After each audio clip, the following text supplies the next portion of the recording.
Hey, this is Rick, and I just got a reminder here for you to put your doubts on the witness stand, put your thoughts on the witness stand, but especially your doubts. And if you're having good thoughts, of course, those go right into the heroes session.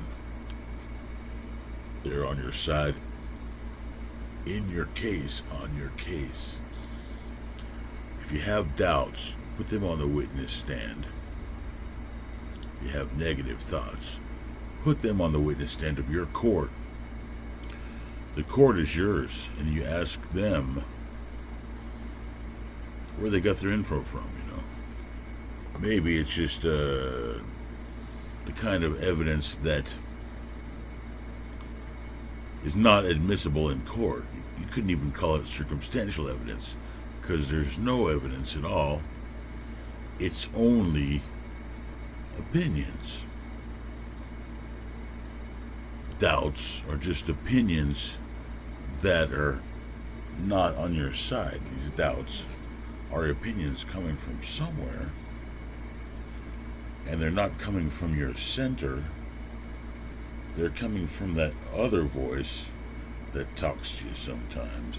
The regular old daily voice, I suppose. The lower self voice, the lower man voice. And they're just not telling the truth, you know what I mean? You just have to see it that way. That these doubts are lying to you. The doubts are lying to you. It has to be that way. Because there's just only room for one reality, right? You can say there's two dual realities. The doubts are right and the doubts are wrong. The doubts are telling the truth. The doubts are telling a lie. And the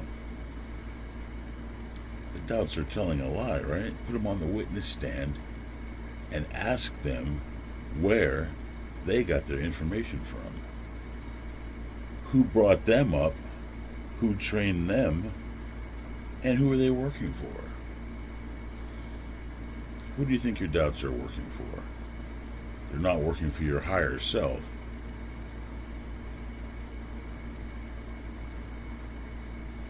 Your doubts are working for your lower self.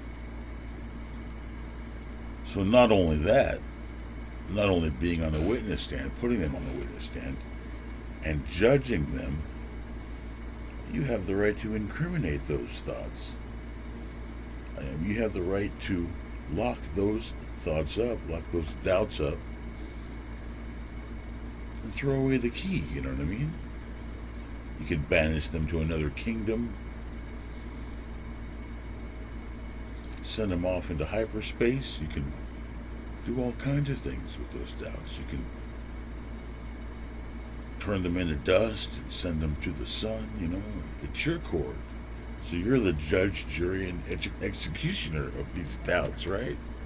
You are the king of anything that comes into your court. You know, you're the king and the judge and the Lord and the God, right? Of anything that comes into your court, anything and anybody. Can't stop you. If it's your court and you have all power and you reign supreme in your court, the doubts are shaking in fear. The doubts are shaking in fear to come in front of you. Maybe have mercy on those doubts. Just send them away, you know. Make them invisible to the naked eye. Invisible, and they cannot speak anymore, and they can't, hang around. Because they're scared. I feel those doubts right now. They're shaking in their boots.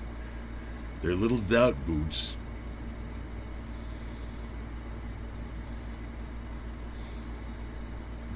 They don't have a chance. They don't have a snowball's chance in hell. And I want you to keep that in mind, and remind me, if I have doubts too, that those doubts are very powerless in my court and in your court They're extremely powerless. The doubts just don't have a chance. They don't even deserve an appearance. They don't deserve a court appearance because they have no credible evidence, and they probably had a lousy upbringing, and they need to go get some counseling. Sentence them to go get counseling, rehab. And I'll be talking to you soon. I think I'm out of ideas. Probably could come up with some more, but geez, it was only going to be 2 minutes, and I'm almost at 6. So I guess we're doing pretty good. That's my thoughts for the day. Talk to you soon.